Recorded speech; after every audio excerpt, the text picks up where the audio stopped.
ભાવનગર જિલ્લામાં રહેતા પશુપાલક પશુપાલનના વ્યવસાય થકી મહિને સારી એવી આવક મેળવી રહ્યા છે. હાલના સમયમાં પશુપાલનનો વ્યવસાય દિવસે ને દિવસે વ્યાપક બની રહ્યો છે. લોકો પશુપાલનના વ્યવસાય થકી સારી એવી આવક મેળવતા થયા છે. પશુપાલન વિભાગ દ્વારા પણ અનેક સહાય તેમજ યોજનાઓ અમલમાં મૂકવામાં આવી છે, જેનો લાભ પણ પશુપાલકો લઈ રહ્યા છે. મારું ગામ છે વાયધાર, તાલુકો પાલીતાણા, જિલ્લો ભાવનગર. કાનાભાઈ જેઠાભાઈ ડાંગર પશુપાલનનું કરું છું.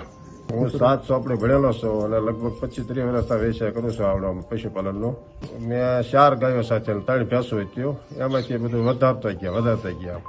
આપણી પાસે એક છે ગીર ગાય છે અને બાકીને જરીસ્યુ રાખીએ છીએ નસલ અને જાફરી ભેહું.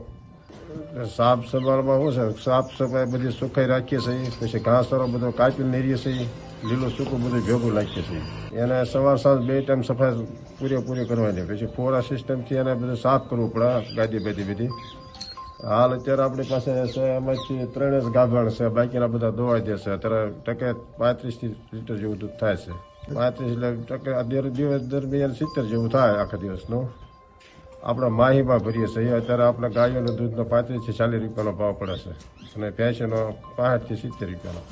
પશુપાલનના વ્યવસાય દરમિયાન પશુપાલકો સારા નસલની ભેંસો અથવા તો ગાયો રાખી તેમાંથી સારું દૂધ ઉત્પાદન મેળવી મહિને લાખો રૂપિયાની આવક પણ મેળવી રહ્યા છે.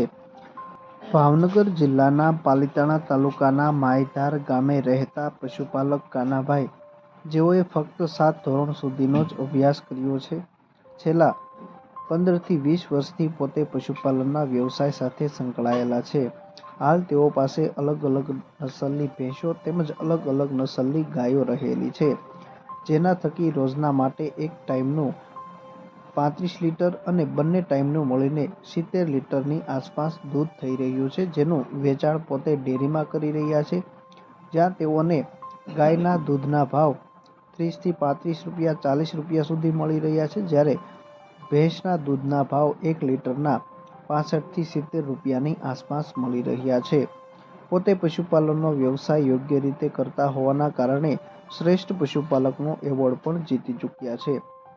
પશુપાલનના વ્યવસાયમાં પોતે સવારથી લઈને સાંજ સુધી પશુઓની યોગ્ય રીતે સાર સંભાળ રાખી રહ્યા છે, જેમાં સમયસર પશુઓને લીલો તેમજ સૂકો ઘાસચારો આપવામાં આવે છે. પશુવાડાની સમયસર સફાઈ કરવામાં આવે છે. ખાણદાનની યોગ્ય વ્યવસ્થાઓ કરવામાં આવી છે, તેમજ દૂધ દોવા માટે મિલ્કિંગ મશીન સહિતની સુવિધાઓ પણ પોતે ઉપલબ્ધ કરાવી છે. આ સિવાય પશુવાડામાં પણ ફોગર તેમજ પંખાની પણ વ્યવસ્થાઓ કરવામાં આવી છે.